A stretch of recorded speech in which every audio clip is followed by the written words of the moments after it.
Citizens, it's that time. You are officially in Alert Zone. Welcome to the Alert Zone TV. I am the Wizard Uncle James. I would love for you to become an active citizen. And you can do that by hitting the subscribe button, hitting the bell so you can be notified when we drop value content, giving the video a like, sharing. If you are 18 years of age or older, practice your Second Amendment rights under the Constitution. It is not illegal. Before I get started on this, I want to shout out the two young fellas. I believe it was last Saturday that I met at the gym. I think y'all subscribed to me at Marshalltown at the Y. Y'all know who I'm talking about if you see this.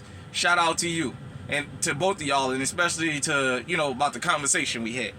So, just been kind of busy with work, and let me just get right into it because I'm going to probably spend the next couple days pumping out a lot of content.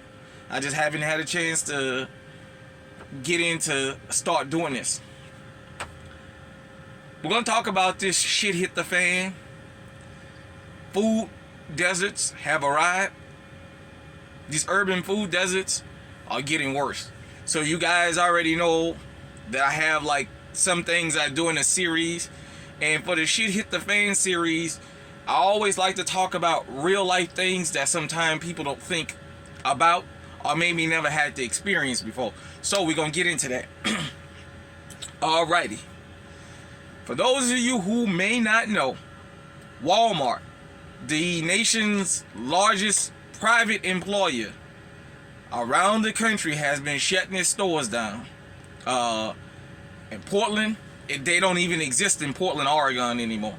They just pull all their stores. I can tell you the number one reason is that meth epidemic is bad up there. I mean, to the point that it's zombie people. There's people up there that feel like prisoners in their own homes. They're afraid to come out of their houses because the meth epidemic is so bad. And, people say that, like in some neighborhoods, the meth addicts became homeless and they just took the neighborhoods over. They just even afraid to come out. So, but I'm going to pick one place in particular. And because this one has, to me, a little bit more significance. Now, we all know, in the news, when you hear the word Chicago, that is code word for black. Let me just go ahead and throw it out there. Anytime you hear them talking about Chicago, that's code word for black. Period, point blank, whether you like it or not. I don't care if you're a damn Republican, Democrat, Independent, whatever you are, everybody knows that. I noticed that they closed 4 or 5 stores in the Chicago area. For my Illinois, Chicago people, let me know in the comment section when you see this.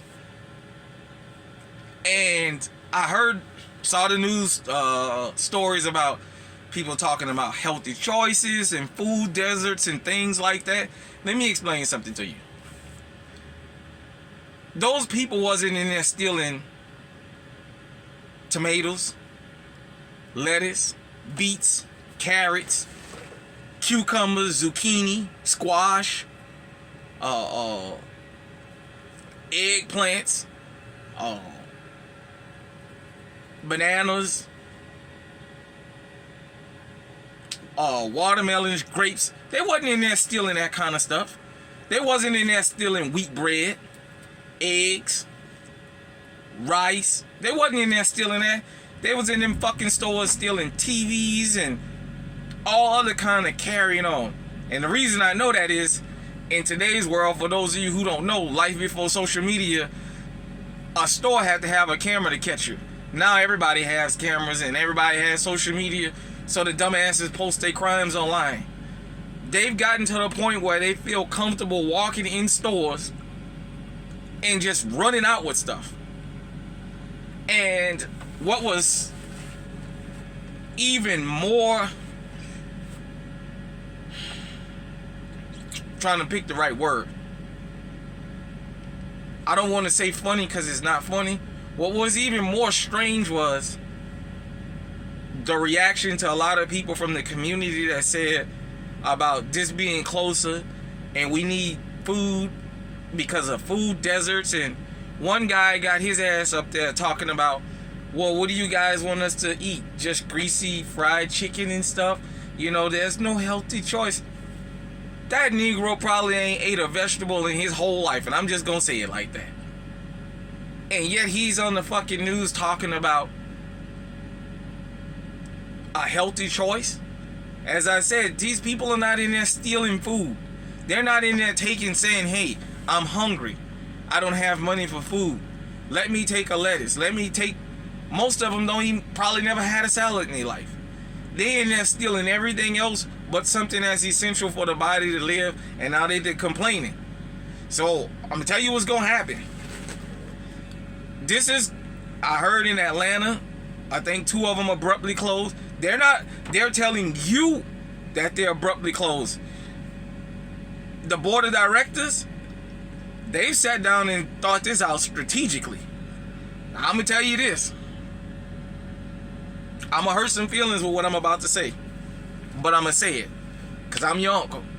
And I can just go ahead and put it out there, whether you like it or not. You see, when they show up in the hood and close Walmart, one thing they know, you ain't going to go around them folks stealing and acting stupid. See, they'll carry your ass to jail. They'll carry you to jail quick. You guys may have not saw the video of the chick getting caught in Marshall somewhere, and you had that one guy in the store that caught her trying to run out of there, and he beat the living crap out of her. And I'm not, encouraging that. I'm just saying,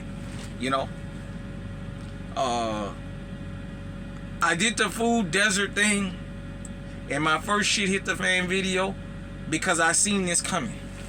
I paid attention to things like that for years, and when I first heard the term food desert, I wasn't sure what it meant.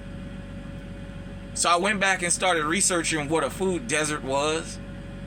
And basically, it's like living in the hood. The corner stores sell canned and packed food and boxed food. You might be able to go in the back by the deli and get a head of lettuce and a couple tomatoes. But the options are not healthy. Now, the owners of those stores don't eat from those stores. They go to healthy options, And I don't want to make it specifically about healthy options, because if the shit hit the fan, you're not worried about, hey, I'm going to pass this piece of pork over because I don't eat pork, but I don't know when I'm going to eat again. You going to eat that. Don't you get out of here with that. You going to eat that. Whatever you don't eat, when the shit hit the fan and you go to starving, if you don't believe me, when the pandemic hit, that coronavirus pandemic hit, a lot of people ate things they thought they wasn't never going to eat. They started thinking about hunger. So, the food deserts have started. They're strategic. Don't let nobody tell you that this was an abrupt, just a spur of the moment decision. It's not. It's very strategic. They have people. All corporate companies have people that monitor social media. They have loss prevention. Their insurance. There's a lot of things that go into this. Everybody watches everything. You know what they know? It wouldn't be such a big deal if they was in there taking food, especially the healthy food, because you get an allotment in your insurance for rottage. Because for those of you who don't know, after so many days, produce have to be taken off the shelf. That's why you see them constantly restocking produce. A lot of people never thought that was an essential job, and now you see why. Why grocery stores didn't close, and why the produce guy can work there for 30 or 40 years. And you wonder, damn, he been stocking produce since I was born. I'm 40 years old and he's still here stocking produce. That's a job a machine can't replace. I know it may not seem like a high dollar job, but it's very important, because every so many days you gotta get that produce, what's on today, in 2 or 3 days off and replace it. Well, the insurance gives them an allotment for what's not sold, for what's called rottage. So a lot of times what they'll do is, it's still good, they'll donate it to food banks. Now, it's a tax write-off. If it was stolen, the insurance will pay for it, or they would say, okay, we're going to write it as a write-off because it's going to go bad anyway. It's not what they're in there doing. They're in there taking TVs, hair care products, underwear, and everything else they ain't got no business in there taking. And now, for those who don't participate in that, they're going to feel the pain of a food desert. Now they got to travel out. They got to go out maybe 20, 30 minutes. I'm not sure exactly, the locations on the strategic map in that particular area, but I'm just saying, they have to go out now from where they used to go and look for something for those who do like to eat healthy that live in the hood, or goes to this particular grocery store because it's closer. Because I don't want to just say the hood, but they go to this particular one because it's closer. Now they got to go further out. Now they got to make adjustments for that. Now you have to go through the thing of the way they dress. We don't dress like that around here. They're coming in this neighborhood. They're coming here. The stereotyping, the people assuming, and this cuts across all color spectrums. The people assuming that you come in there to do stuff, now you're going to have more incidents of hostility because of that. Because they're going to be saying, hey, don't bring that here. Y'all, the reason y'all stuff closed there, don't bring that over here. I mean, food deserts are coming to an urban city near you. Just be on the lookout for them. They're here, man. I told you guys, and I told you guys, and I told you guys. What I discuss here, I'm willing to talk about the things that other YouTube channels and the gun media and gun tube don't talk about, because everybody have their niche. Some people do like strictly law and keep up with the laws, and shout out to them. We got our guys and girls that's out there that do gun reviews, and I shout out to them. We got the guys and girls that do the challenges. Everybody, there's a whole niche for this genre. This is just my niche. My niche is to talk about educating. I always think about new firearm owners and people who live in areas where they never maybe had to encounter the things I did that goes along with firearms. Because if you don't know, your firearm can help you get rid of a food desert in a way of, if you can hunt. If you know how to go out and catch your meat. When the pandemic hit in Iowa, they had guys saying, hey, hell, if y'all need anybody to volunteer to stay home, I'll stay home. Because I'm going out in the woods. When the pandemic hit, I said, okay, myself, well, let me grab my Ruger 450. And let me grab that Ruger SR 45. And I had the 380 on me too. Yeah, I had 3 guns on me. And my knife. Got it all dressed in my hunting gear and everything. And I went out there in the woods like everybody else scouting. And I met several people out there.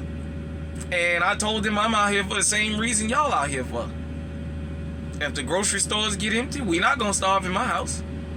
I got guns and ammunition. That's a food source. Hell, with all the squirrels and deer and what have you, we got running around, pheasants and all that we got running around Iowa, I ain't gonna go hungry. My family ain't gonna go hungry. For those of you who live in the South, Louisiana, my home state, man, between the hogs, the alligators, the fish, the shrimp, everything you guys can want is right there on the land. You just gotta get out there and go get it. So that's what we thought about. A lot of urban people were screaming about going hungry. Well, so that's how I say firearms is tied to food deserts. Because if a food desert happened and the stuff hit the fan, well, you can always grab your firearm and go out and put food on the table. At the end of the day, believe me, ain't none of your family members going to tell you, oh, why we have to eat this today when there ain't no more stores open. Or the stores, as soon as they bring a truckload of meat there, there's people standing there waiting for it. You got to give it to them off the pallet. You can't even put it in the refrigerators there, because they'll start fighting over it. Take your gun out, go hunt. Bring you some meat back, put it on the table. If you got a little piece of land, you got a decent yard, plant you some produce. Plant you something. These food deserts are here, man. They're here, and they're not going anywhere. You got this fool Bill Gates telling people they should be ready to eat this stem cell meat or whatever the hell they call this now. laboratory meat. I'm not eating that crap. So I just wanted to give y'all an update about that. About shit hit the fan, and that's why you guys and girls come here to the alert zone, because we tell you what's going on, period, point blank. Raw and uncut with no filter. You may not like what I say, how I say it, but you can't argue with what I say, because I always back it up with facts. So, shit hit the fan. The food deserts are here and they spread like cancer. Hit me in the comment section and let me know what you think. Until next time, everybody out there, stay safe, stay on high alert.